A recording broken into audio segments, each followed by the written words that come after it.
Hi guys, welcome to the Wrestling Retrospective, and in today's video I'm going to be doing my review of Night 2 of WrestleMania 41.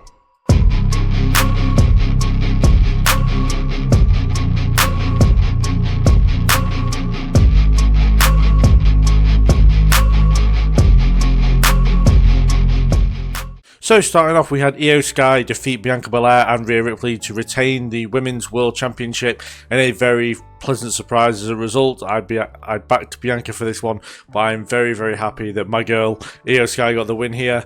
But yeah, I thought the match was fantastic. I thought it was the match of the night for Night 2. It was very well paced. The three women had their moment in the match where they could have won, and they all three had very good showings throughout the match as well. In the moment, personally, I didn't know who was going to win, and the unpredictability of the match really helped this one. At all times, like, I didn't know whether Rhea was going to get it, but there was a moment where she could have. Same with Bianca, and obviously Io did get the win in the end. It was very similar to the main event of Night 1. Like, everything flowed really well here. It worked massively well. You can tell that kind of these are the three top women's wrestlers in WWE right now. I mean, apart from like maybe Tiffany Stratton's probably up there, obviously Flair's up there, as much as it pains me to admit. But I think, like, as far as this current state in WWE, these are the three best women's wrestlers bell to bell. You put them in the ring together at WrestleMania and they've created magic, in my opinion. And yeah, everything worked out really well. Obviously very happy to see Io Sky back, like, see her retain. I'm very happy with. Very interested to see what they do with Bianca and Rhea following this. Obviously, Rhea is like a moody cow now. Whether they change that up post-Mania, I hope they do. I can very much see Rhea going over to SmackDown in the draft and kind of having a different load of women to face, because I feel that's what she really needs. And Bianca, she's kind of got a story of her own kind of coming out of WrestleMania. She can very easily be inserted into the Jade Cargill story and the Naomi story. So I feel like that's probably the next place for her. It'll be a feud with Naomi. But yeah, it's a very good match. I very much enjoyed it. And yeah, it was my favourite match of Night 2, and I feel like it's a well-deserved match of Night 2. But yeah, couldn't be more happier with Io Sky getting the win. Following that, we had the street fight where Drew McIntyre defeated Damian Priest in what was a really good match. Both men got their fair licks in this one. And yeah, I feel like this one was one of the better matches of the night. I feel like the correct winner was Drew here, and you know, he did get the win. Yeah, I can see Drew having a very good year this year, and maybe even picking up some gold this year finally, and actually keeping it for longer than like 5 minutes. And yeah, I feel like this is a really good way to start Drew's upward trajectory towards championship gold again.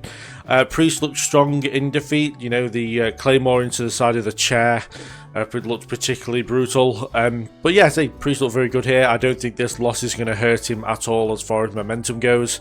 The extreme elements of the match, the reversed old school through two tables, the stairs been used a lot, which has been one of the main parts of the build to this match.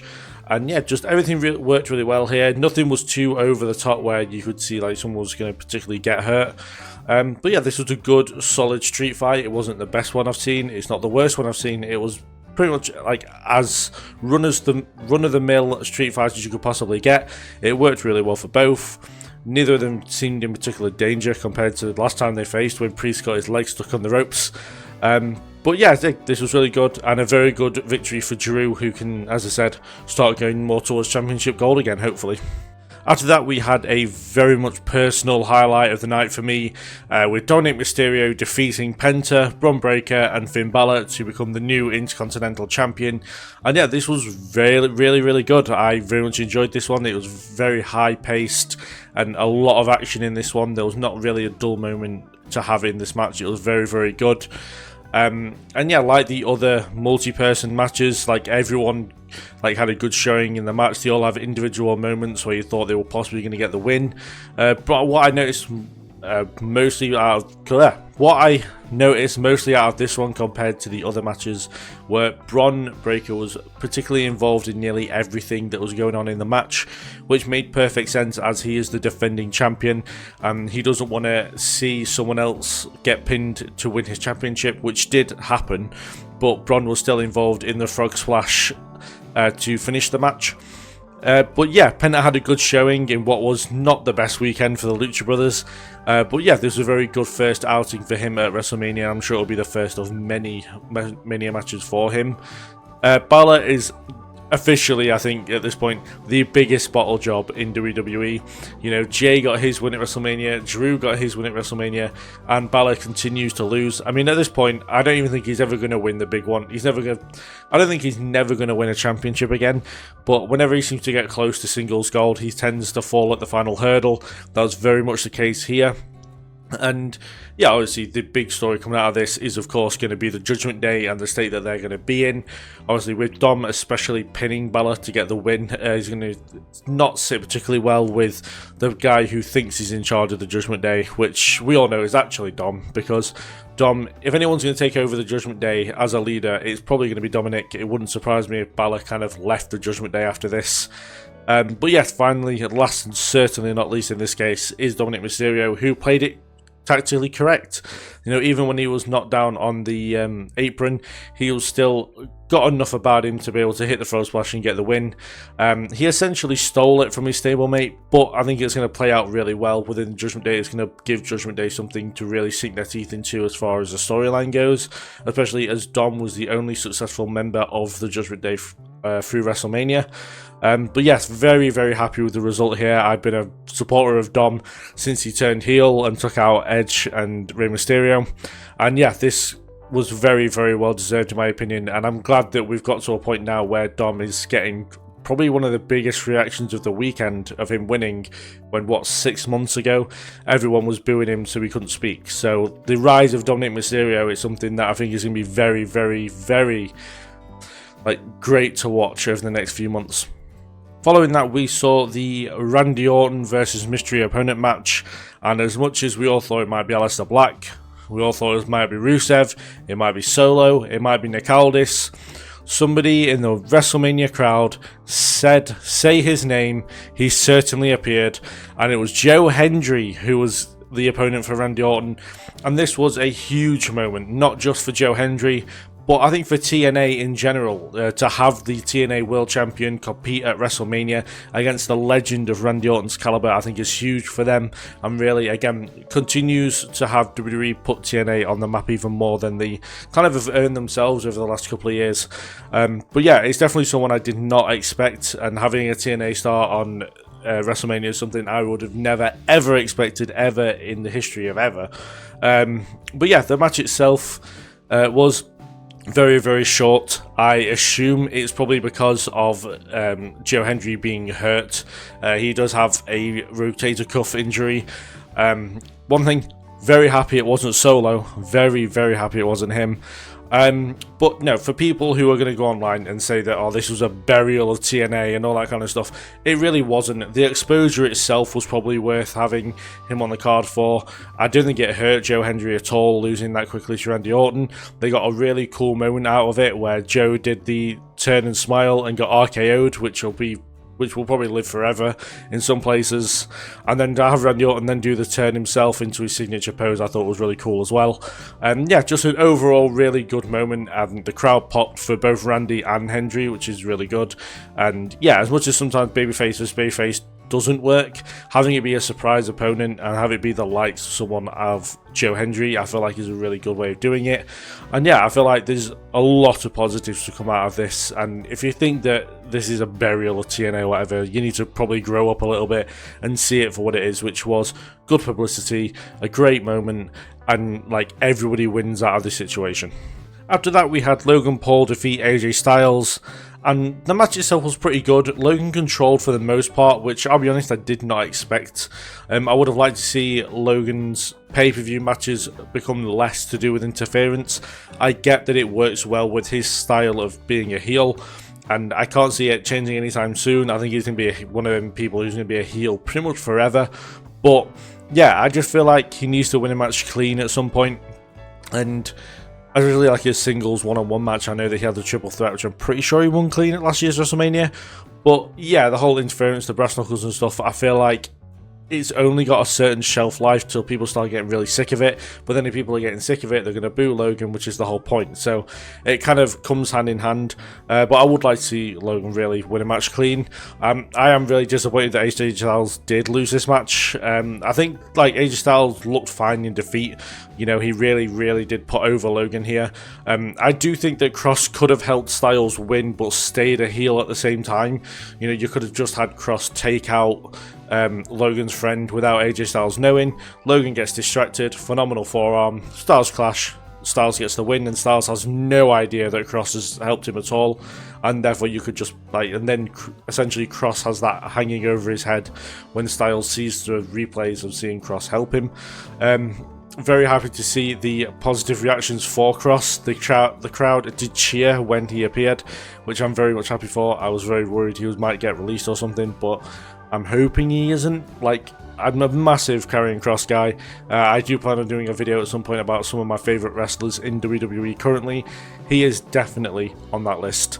But yeah, I mean, for me, like, the match itself was fine. As I said, it was alright, one of the better matches, but I expected that a little bit more. I expected this to be one of the matches of the weekend, which it really wasn't. But I hope overall Logan understands how much of a big win this is for him, and like how much beating AJ Styles actually means in the wrestling world, because he is like one of the greatest of all time. And you know, Logan didn't beat Roman, he didn't beat Seth, but like having this win over Styles is huge in my opinion. And yeah, I feel like Styles really put him over well here and really made him look like a star. After that, we had Lyra Valkyria and a returning Becky Lynch defeat Liv Morgan and Raquel Rodriguez to become the new Women's Tag Team Champions. And yeah, we got the return of the man, and it got a huge ovation from the crowd, a lot of big reactions as well online. And yeah, that was exactly to be expected. She's arguably one of the most popular women's wrestlers of all time. And I did believe whichever mystery opponent or mystery partner kind of went on second was going to be the bigger of the two. That was certainly the case, no offense to Joe Hendry. But yeah, I would have preferred it have been Roxanne Perez over Becky Lynch. But I feel like Roxanne Perez has got absolutely screwed this weekend. But that's probably something for later on in the video. But I do believe as well that Liv and Raquel deserved a lot better here. I would have much preferred Becky Lynch turn heel on Lyra Valkyria, kind of cost them the match and set up a Intercontinental Championship match maybe for tomorrow on Raw, or tonight on Raw, sorry. But yeah, I don't know. I worry about Liv and Raquel without the tag titles. I worry that Liv is going to kind of dwindle a bit. I can see her having a rematch with Io for the World Championship. Obviously, they had their match at Saturday Night's Main Event when Liv was champion, and it was very good. So I'm hoping they might be going with Liv to challenge Io at Backlash. Or they might go with one of the other participants of the triple threat to face Io. But yeah, I worry about Liv and Raquel post this, because they are arguably the best women's tag team and the team that really should be having those titles to elevate them even more. Whereas it feels like a last minute decision to put the belts on Becky and Lyra, and I worry that that will tarnish them more, because Becky's first reign as tag team champions with Lita wasn't great, I'm not going to lie. So yeah, I am a bit worried about it. The match itself was okay. One of the weaker matches of the weekend. It was just a bang average tag team match in my opinion. It was more about the moment than it was the match, which is a bit of a shame, because Liv definitely deserved a good match at WrestleMania, and that simply wasn't the case. I feel like if it was Bayley and Lyra, it would have been a better overall match. But as I said, yeah, it was more about Becky Lynch coming back, which was obviously huge, but I'm not sure how for it I am, because it is a very Charlotte Flair move to have Becky come back and her first match back and win a championship. But I don't know, we'll see how it all plays out, I guess. And finally, we have the main event of WrestleMania Night 2, the main event of WrestleMania in general, where we saw John Cena defeat Cody Rhodes to become the new WWE Champion and win his 17th World Championship, which is more than well deserved. I was waiting for this moment all these years, and it was like, honestly, like, if you'd flipped this card 180 degrees based on wrestling quality, it would have been perfect. The two worst matches of the night go on first, the rest is absolutely fantastic.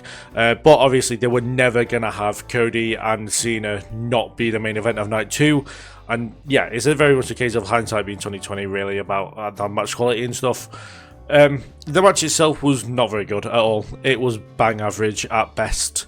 Cena hit 3 to 4 AAs, Cody hit 1 Crossroads, and did 1 to Travis Scott as well.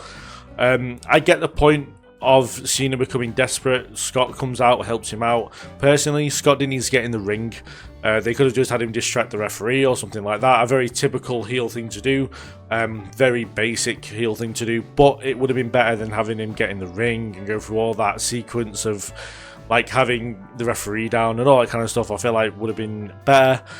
Cena took advantage, won the match. The last move of WrestleMania 41 was a title belt shot to the head. It felt very anticlimactic afterwards. It felt how it did after WrestleMania 39 when Cody lost. It was just a bit like, okay. Like, it didn't feel like a big moment. Like, night one, the moment after that, like the feeling after the event was just pure excitement, pure ready to see what's going to happen next between Seth and Heyman and Roman and Punk. This had the complete opposite feel to it. And yeah, I mean, like, I get the whole thing, and like, for me, the way I'm looking at it, now I've slept on it, now I'm thinking about it more, is Cena said he wanted to ruin wrestling, right? So he had a mid-match at WrestleMania and he did everything he could to win the title, which he did. Now, if Cena wanted to kill wrestling, he would make wrestling bad, so we didn't want to watch it, so it died, essentially. So in a way, it makes sense that this match really wasn't very good, because that's kind of what Cena wanted, I guess. Like, Cena won by hook or by crook. Like, it was never planned to be a very good match. It was never going to be a classic. And I know people are going to say, oh, it's because Cena's old, it's because Cena's lost it, it's because he's rusty, it's because of this. No, I think they purposely booked a mid-match. So then, we do get the feeling that Cena is trying to kill pro wrestling. And yeah, I mean, if anything, I'd probably have Cena not come out with the title at all. And he just hears, well, I don't need to have it. And I know that's very AEW for WWE to do, with AEW's world title being currently sat in a briefcase. But yeah, you know what I mean? It kind of like, if they're going to kill pro wrestling, they may as well go that way. But, I don't know, as I said, it kind of took the air out of the atmosphere, in my opinion, the finish. I know a lot of people were like, oh, we're going to get Stone Cold, we're going to get The Rock, we're going to get this, we're going to get that. Not every main event at WrestleMania is going to be WrestleMania 40, unfortunately. I know that in the moment that was a fantastic main event, and it will probably be one of the best main events of all time. They're not going to do that every year. They can't do that every year. And yeah, like having all the interference and stuff is just simply not going to happen. I can't imagine how people felt when Stone Cold Steve Austin came out just before the main event to do the attendance and nearly killed a woman in the crowd.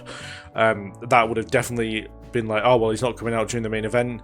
No Rock, which I was very surprised about, but also not shocked either. Like, I thought if any event he was going to show up for, it was going to be WrestleMania. Clearly, that's not the case.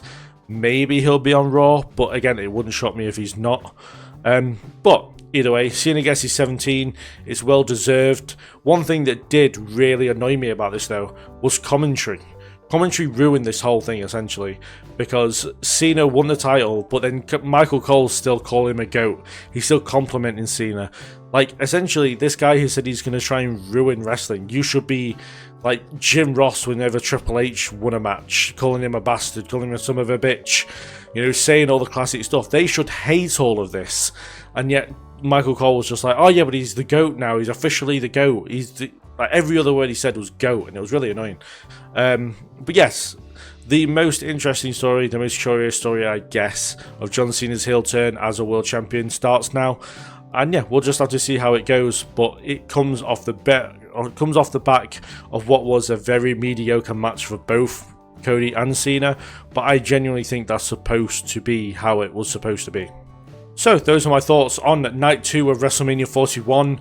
Do put down in the comments below what you thought of the show overall, what you thought of the results, what you think is going to happen tonight on Monday Night Raw. Obviously, one of the biggest Raws of the year is about to go down. Even though the last couple of years have been very questionable as far as how big they've actually been. But yeah, anything you want to discuss in the comments, do put down below. Overall, my thoughts on WrestleMania it was a fine WrestleMania. It wasn't the best WrestleMania we've seen. I don't think it holds up to the likes of 21, 17, and 40.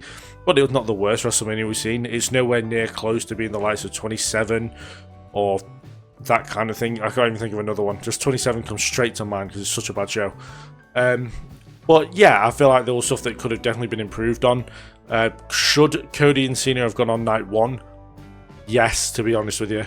I would have much preferred that match close out night 1 and have Roman, Punk and Rollins go on night 2. Because the feeling after that match was just pure excitement. And yeah, but again, you can't predict these things. And of course, they were going to put the WWE title, Cena's last match at WrestleMania, on night 2.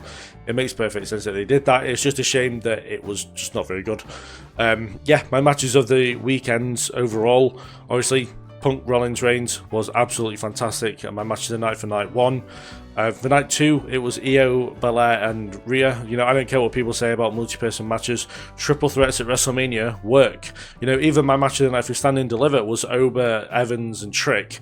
So yeah, triple threats all around for me. Loved them over WrestleMania weekend, and they always seem to work really well.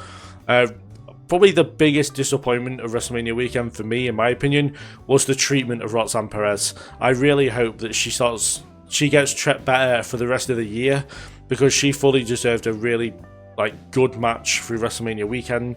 She got put on the pre-show, they were eliminated second, and it was a travesty in my opinion. I really thought Roxanne Perez deserved a lot better out of this weekend, and she essentially was the worst booked person over the weekend, which is very unfortunate. But yeah, some highlights, obviously Jey Uso getting the win was very good. I'm not the biggest Jey Uso guy, but it was one of the bigger moments. Io retaining, so happy with that. Dom winning the Intercontinental Championship was so good. Seth getting the win, I'm very happy with. Yes, I'm a Punk guy overall, but big fan of Seth. I'm very happy he got the win. But yeah, a lot of very big positives to come out of this WrestleMania, but a few negatives, but that is kind of your average WrestleMania. Very happy to see both Lucha Bros got on WrestleMania as well. But yeah, as a overall WrestleMania, it was absolutely fine. It was one of the better ones, I'd say.